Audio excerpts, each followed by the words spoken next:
Super Talk 99.7 WTN. My name is Matt Murphy. This is the Matt Murphy Radio Show. We're having a good time on a Friday edition. It's our last Friday of the year. Is that right? Yeah, that's right. Now, it's our last Friday of the year. We'll have best of next week and best of the day after New Year. So, that would be the New Year. That would be 2026. So, I've got it figured out. Last Friday of the year. Thank you for being here on Super Talk 99.7 WTN. It's a First Amendment Freestyle Friday. Anything on your mind? It is also Frijay. As soon as we get him on, it's the Frijay before Christmas. We'll talk about that. Oh boy, I'm now in a worse mood. I just got my estimate for my fence, y'all. Ooh. Yeah. that can be pricey. Yeah. You know how many feet I got, Ken? Nope. You want to guess? How many feet? How many feet of fence? How many foot of fence? They do it by feet. How many feet of fence? I just like saying that. 1,000. 707 plus 90. 707 will be four board plank, and then the front end will be aluminum, designed to look like metal. Yeah. Anyway, that's enough about that. I don't want to depress myself. 8 minutes after the hour on Super Talk 99.7 WTN. In the meantime, Sammy, we'll get to you as we can, but we have a dedicated conversation that we engage in at this time on Fridays. It is an opportunity for us to spend a moment or two with the finest legal mind that I know. He also happens to be my very, very good, my best friend. I love the fact that he has a passion for racing. I love the fact that he has a passion for the craps table. I love the fact that he occasionally allows me to beat him on the golf course. His name is Jay St. Clair, and it's Frijay.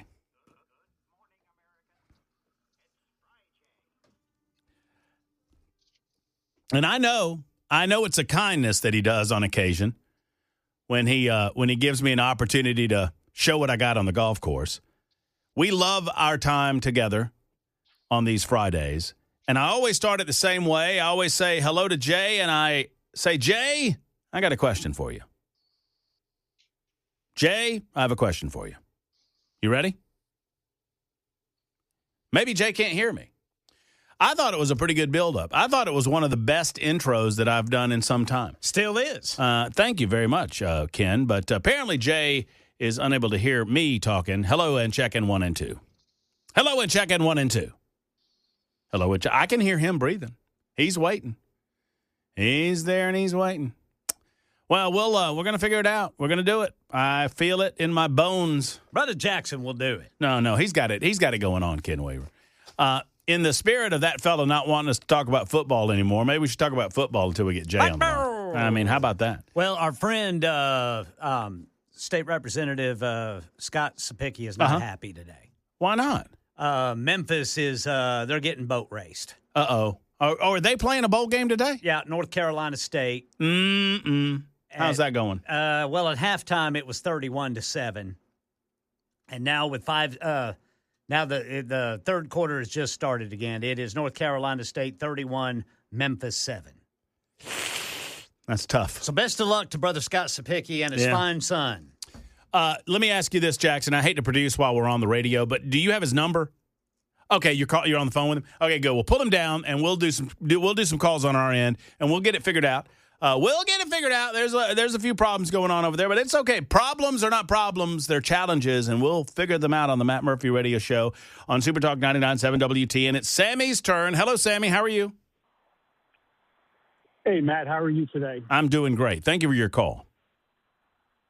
Thank you. So I wanted to talk about I come from a predominant military family, and we're ecstatic that President Trump is issuing those bonuses to everyone of 1776, the warrior dividend, and that's great. They're all very excited.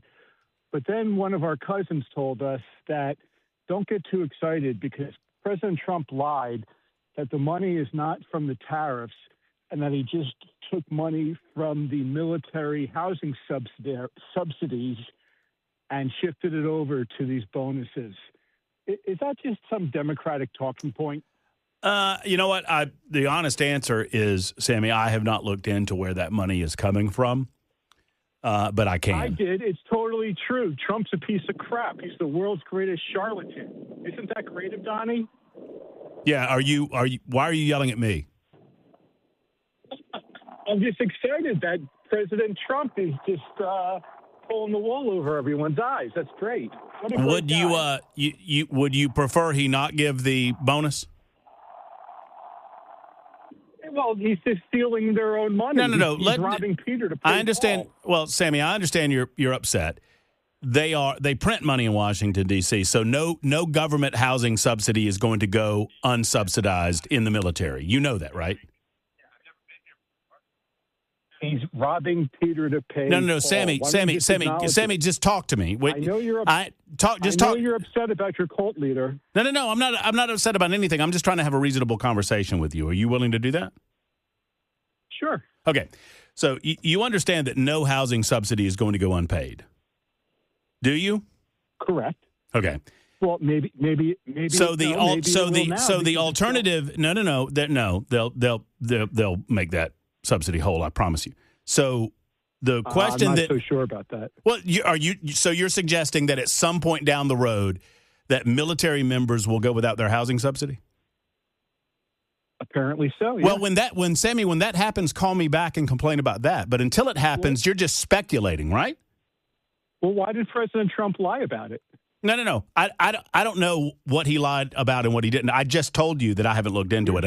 And Sammy, forgive me because listen, forgive me for not trusting that you're presenting this in a fair and balanced fashion. But I don't think that's the case because you already hate Donald Trump. You've established that. But I will look into it.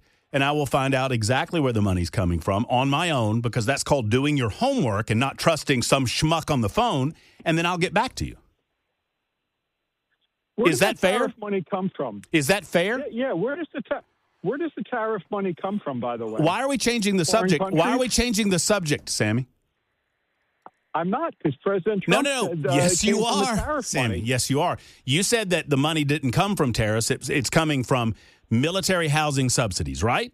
Isn't that what you said? Correct. Okay, so let's talk about. Lie about it. Everyone. That's according to you. That's according to you, right? Tariffs. I understand that. So, do you want to talk about tariffs, or you do want to talk about the bonuses? I'll talk about either one. Let's talk about. Okay, let's talk about. No. You said I'll talk about either one. So let's talk about the bonuses. Would you prefer that Donald Trump not give the bonuses, or do you appreciate him giving the bonuses? Can we talk about the Epstein files? No. I'm sure you don't want to talk about that either. So, Sammy, now you're just being a seminar caller and you're just going to another subject because I'm owning your ass on the subject that we're currently on. Is that what you're doing? Not quite. Okay, so let's talk about the bonuses. Do you agree with the bonuses or not? I agree with the bonuses. It's a great idea. Okay, great. But the president doesn't have the ability to appropriate money without approval of Congress. No, the president of the United States has to move money around within the executive branch of government, which is probably why he did it the way that you described that he did it, if you're telling me the truth, right? Because he doesn't have the ability to appropriate new money, but he can move money around within the executive branch of government. Do you understand that, Sammy? Do you think Donnie will name the whole country? Do you understand that, Sammy? Do you understand that the President of the United States, as Commander-in-Chief, has the ability to move money around that has been appropriated to the executive branch to give these bonuses? Do you understand that, Sammy? Are you excited to go to the Trump Kennedy Do Center? you understand that, Sammy? Do you? I don't know why. You either do or Sammy. You either do or you don't. I mean, no. You brought it up. You called and waited to talk about this, and I'm trying to talk with you about it, and now you don't want to talk about it because you're getting owned. I beg to differ. No, Sammy. I want to talk with you about this subject that you called about. You called about Donald Trump using government military housing. The president.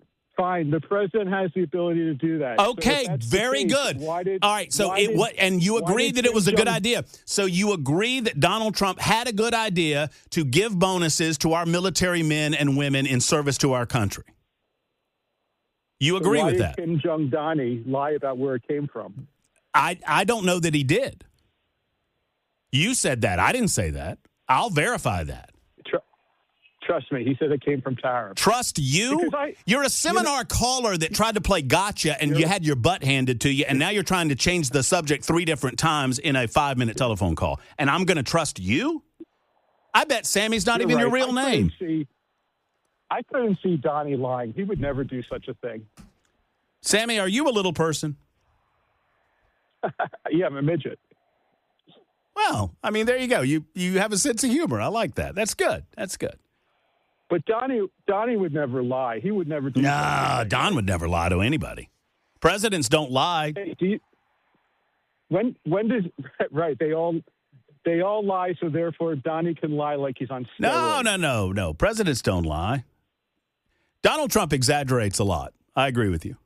And all presidents, while they're living, at least different monuments after themselves. But at least he's actually signing the executive orders. At least he actually signed the executive order that gave the one thing. No. I'm sorry. I'm sorry. Did I bring up Joe Biden, Sam? What about President Autopen? Did I bring up Joe Biden? No, I didn't. You did. Yeah, you did. No, I didn't. I just said at least he signed. I just said it. I don't know which one. You tell me. Whatever. Your cult member is the world. I'm sorry. Your cult leader is the world's greatest. So your point in that. So let's back up and let's leave this call as friends in the spirit of the holiday. So you called and your point was that you don't like that Donald Trump was dishonest about where he got the money from to give our military service men and women $1,776 checks. Is that your point? That you don't like where the money's coming from, or what? I don't like that amongst 10 million other things about Kim Jong Donnie. Mm-hmm. So you just hate Donald Trump? Oh, he's the worst thing ever. And by the way, I'm a registered Republican. Don't call me a Democrat. Wait, you live in Tennessee? No. Where do you live? New Jersey. And y'all have party registration up there? Yeah. Well, you're listening to us in New Jersey. Tell friends and neighbors about us, Sammy. Appreciate you. I don't listen to your show. Then why did you call me? Because it's fun to call shows like yours and bust your balls. So you got nothing better going on, Sammy? I have lots of things going on. What do you fun to blow off? What do you got going on, bud? You ain't got a damn thing going on. Come on, man. How sad is? I mean, I'm not. Come on, man. But how sad is your existence that you're sitting in New Jersey and you're randomly calling radio shows to quote unquote bust my balls about crap that you have no understanding of, and I've just owned you for the last 8 minutes. How sad is your life, bro? I'm in mommy's basement eating Hot Pockets. No. You're too old for that. Your wife left you about, 8 years ago? What does it say about one's career when you're on the radio in Central Tennessee? I bet she, oh, no, Nashville's you turned down the New York market, right? Nashville's a pretty hot market, baby. Pretty hot market. What do you do for a living, Sammy? Self-employed. Uh-huh. Self-employed at what? Calling radio shows? No, I have a seasonal business. It's the off season. What is your seasonal business, Sammy? I run youth sport programs. Do you? Yeah. There's a lot of fraud that goes on in that. Are you part of that? Yes, I have all sorts of Somalis working for me. I hope so. All right. Good luck, buddy. This is starting to bore me, so try to be better the next time you seminar call me. I can sniff a seminar caller like a fart in a car, and I knew that guy was calling from out of state, and he just proved it. All right, 21 after the hour. I think we got Jay back on the line. I apologize for a little of the technical snafu, but we'll figure it out. Dawn and Dan and Eric and Clint, all of you to come as well. It's a Frijay edition of the Matt Murphy Show on Super Talk. Super Talk 99.7 WTNO. I think we got him. 26 minutes after the hour, a little late. That's on us. It's Frijay. Hey, Jay. Hey, Jay. Hey, Jay. Oh, man. We need to send our technical support team to Birmingham, Alabama. I've got his home address. I don't know what happens. We lose sound. We don't have sound. We got sound. We don't have sound. We're doing our best, I promise you. We're doing our best. All right, we'll figure it out. We'll call an audible again. We thought we had it. Oh, wait, I think I got him. Jay. Hello? Jay, I can hear him. He can't hear us. Okay, so what we'll probably, just downshift to the telephones. We'll shift over there starting at 4:35. 4997 says, a phone call like the one you just aired with Sammy is not entertainment. I hope you can do better than that. Well, I'm sorry. 4997, we don't screen our – pull him down there because I can hear it, Jackson. Thank you. We take all comers on the radio show. I absolutely love talking with callers. I love having engaging conversations with them. And it says something about the status in your world if you reach the level of seminar callers. And you occasionally get those. I've had them over the years. So you get on these lists. These are people that have nothing better to do. And I'm sorry you had to suffer through that. I have fun with them. Some love hearing stuff like that. Others don't. So we'll try to do better for 4997 as best we can possibly do. 615-737-9986. Jay on the line. I'm sorry. I don't know what we got going on there. Jay, what is going on, my friend? How you doing, buddy? I am great. Jay, I got a question for you. All right. How you doing? If I was any better, I'd be on the nice list. Yeah, well, not everybody can be on the nice. Somebody's got to get the coal, Jay. Somebody's got to get the coal. Why was it coal, you wonder? I don't know. That's I've never thought about that. But you'd think back in the day, coal would be something that you'd want to get because it keeps you warm. Valuable. I don't know. Jay, I want to do this to start the segment, and then we'll take a break for news at the bottom, and then we'll take calls because they're already loaded up for us. We know Greg Biffle because he was a race car driver. Right.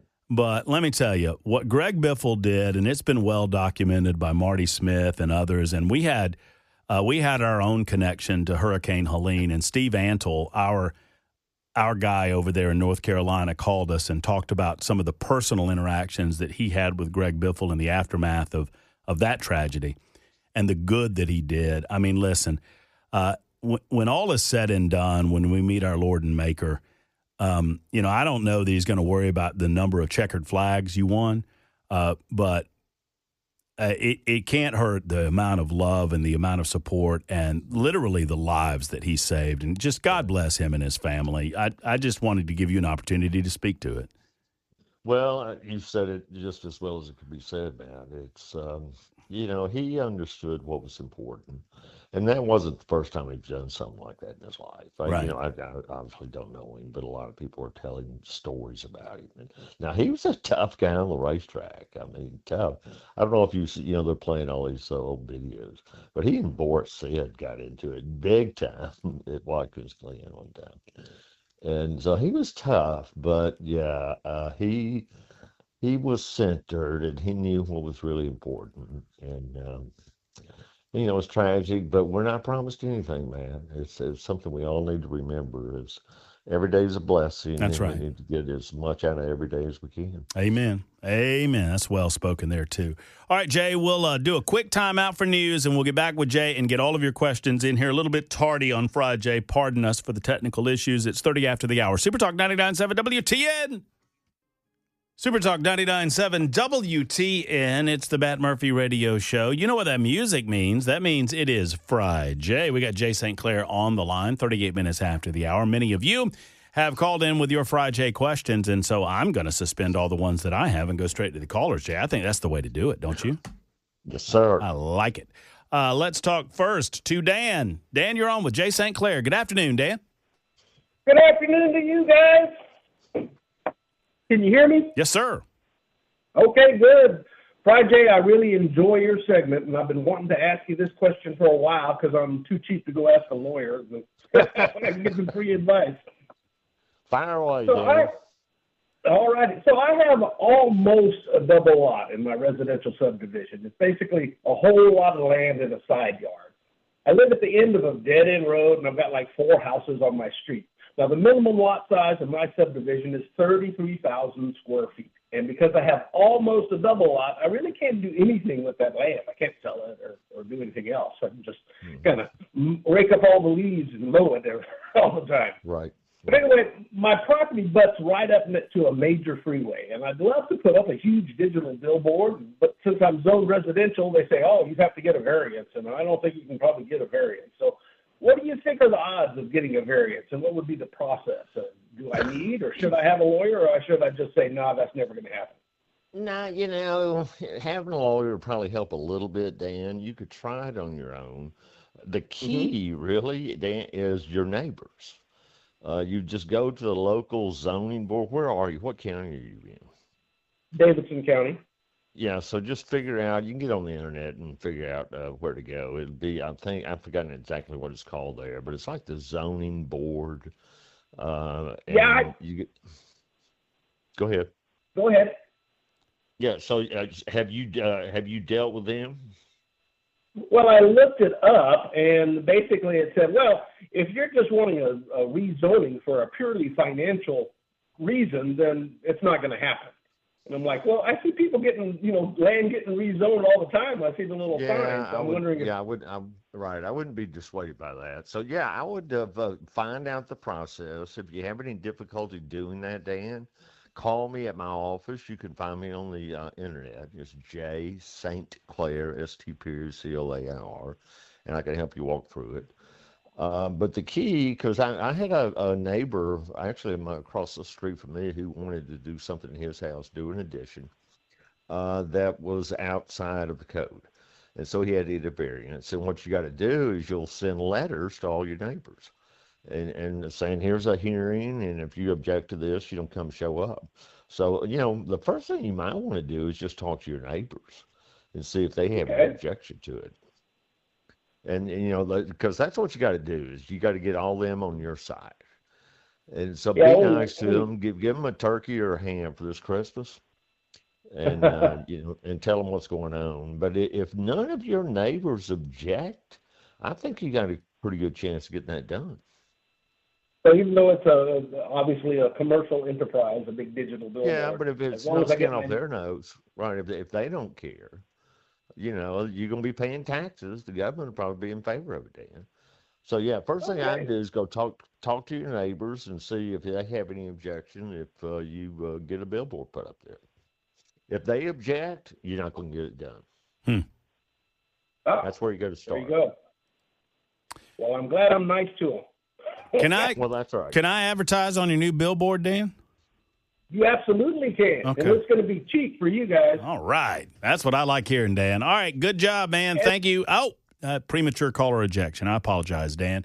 You had something else to say, and I cut you off because I wanted to get to Mark, who is on with Frijay. Hello, Mark. How are you? I am well. How are you guys? Doing great. I'm just glad my name ain't Sammy or Jody from the other day. Sammy and Trent were the same person, by the way, for those asking. Yeah. Well, I'm going to tell you, the infatuation with Jackson, I love it. I listen to you guys every single evening on my way home, and I wanted to give an update. I talked to you guys a while back. My nephew was the one who passed away from muscular dystrophy, Duchenne's, and then you and I spoke, and he also talked about a little thing that we had with a custom door, 10-foot tall door that was warping. So ultimately, we got that door taken care of, and thanks to Jay and his ideas. And I will say that the house went for sale, and so the warranty was transferable at that point. So everything worked out beautifully, And honestly, Murphy, I will tell you, I'm 52 years old. 100 milliliters of alcohol is not enough any given day.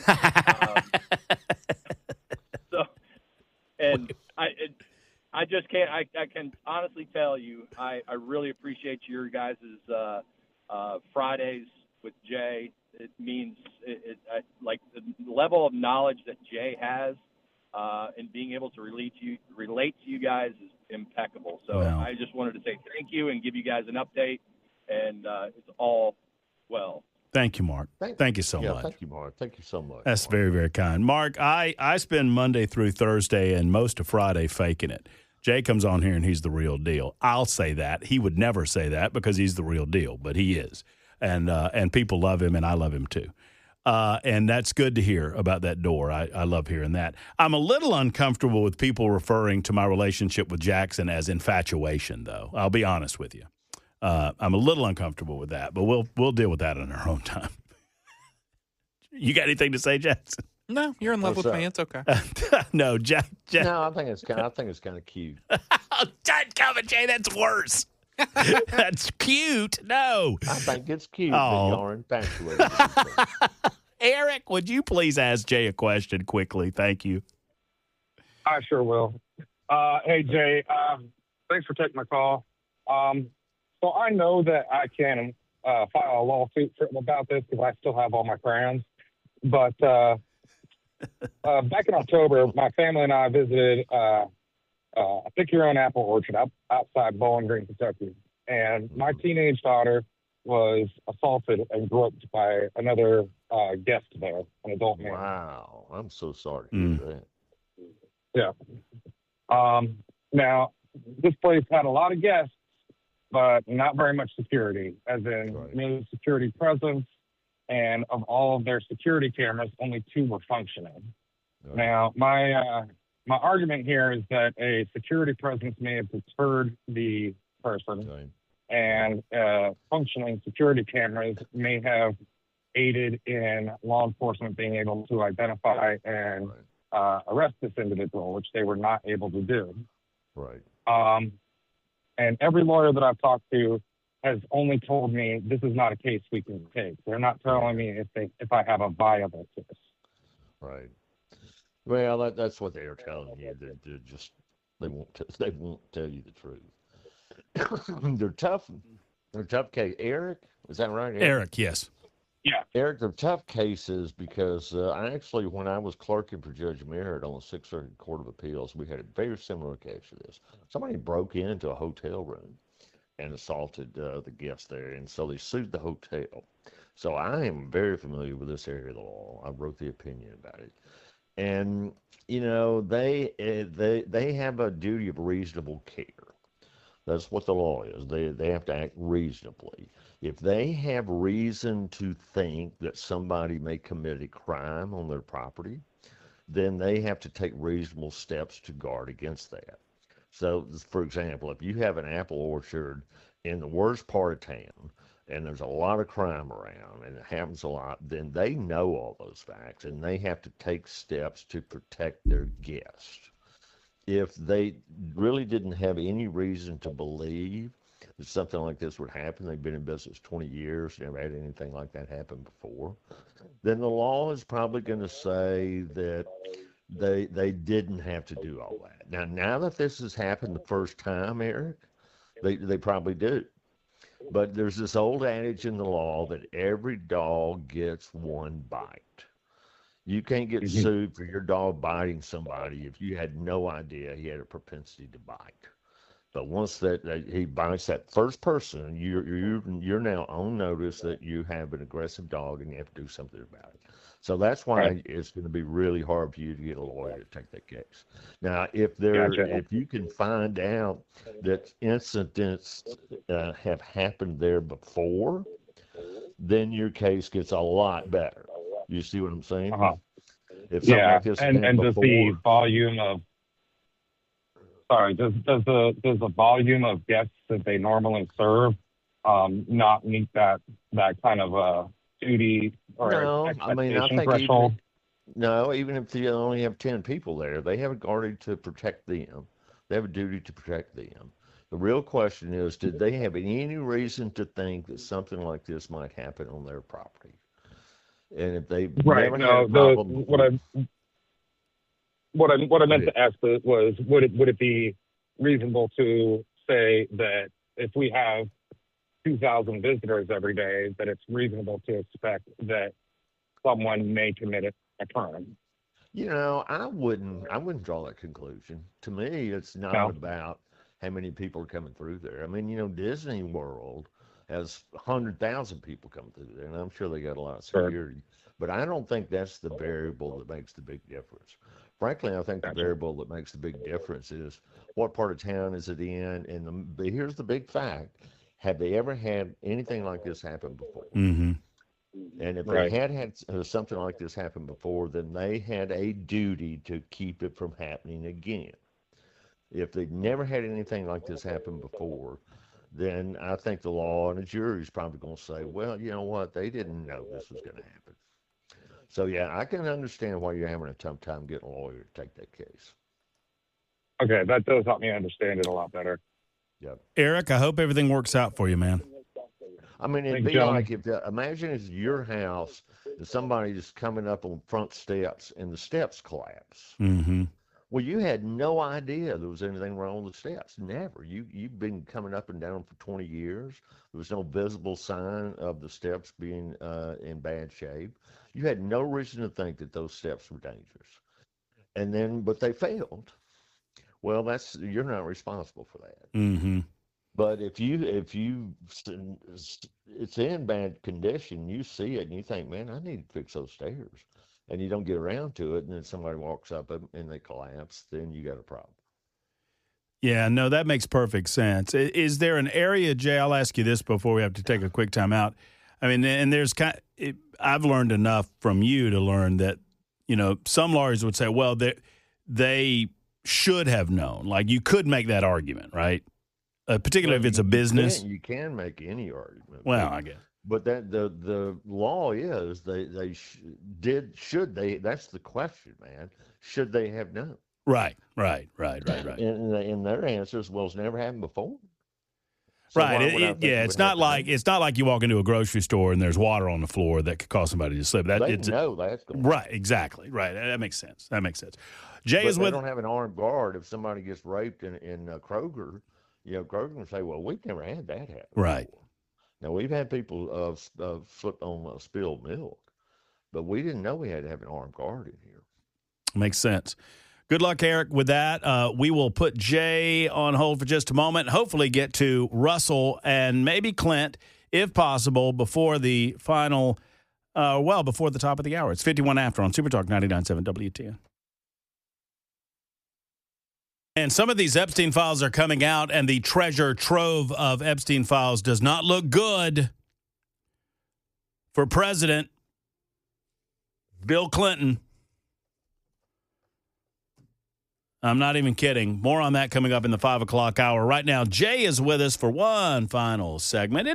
Jay, it's our last segment before the holiday. And I got to tell you, brother, I'm so appreciative of our friendship, and I value it every single day, and I don't tell you that enough. Well, I feel the same way, man. We don't want to get too personal on the radio, but yeah, I love you, man. I love you too, brother. I do, and these visits are special, and when we have time, we don't get a chance to spend a little time together personally as much as we used to when we were in the same town, but I value those as well. And listen, if every visit that we spend together is as profitable as the last one, we need to do it more often. Yeah. It never really got super high, but it stayed warm for a long time. That bath never got cold. We left at the right time. Russell, we only have a minute, but it's yours, buddy. If you want to grab it and snatch it and take it. Go ahead, sir. Sounds good. Hey, Jay, I've got a hypothetical question. Say you were hiking in the woods, and you notice an ATV trail that shouldn't be there. It's never been there before. And you follow it, and along the way you find a bag, and you take it home. It's really hard to get into. It's got $200,000 in it. Is that finders keepers, or do you have to turn it in? The name of where it came from is on the bag, but you were the one who took it. Yeah, now possession is 9/10 of the law. So. You got to be guarded. You got to be guided by your conscience. There is no law that says if you find something out like that well, nobody's raised any cane. It's been 9 months. Well, if it's that much cash, something illegal is it. It's $200,000 cash, hypothetically. In hundreds, yes, sir. Hypothetical. Yeah. So that's dirty money. I mean, it's a Yeah. drug deal or something. So no, they're not coming looking for it. Now, Oh, Andy cool. Griffith. Now, here's the test. What would Andy Griffith do? When Opie found that money, he said, "No, we got to wait like a week." I think it was. And Mr. Parcell was the gentleman that lost it. Yep. And then that time was up, and Opie went out and bought a new fishing rod and a bike and everything. And then Mr. Parcell showed up. Yeah. So you got to be just guiding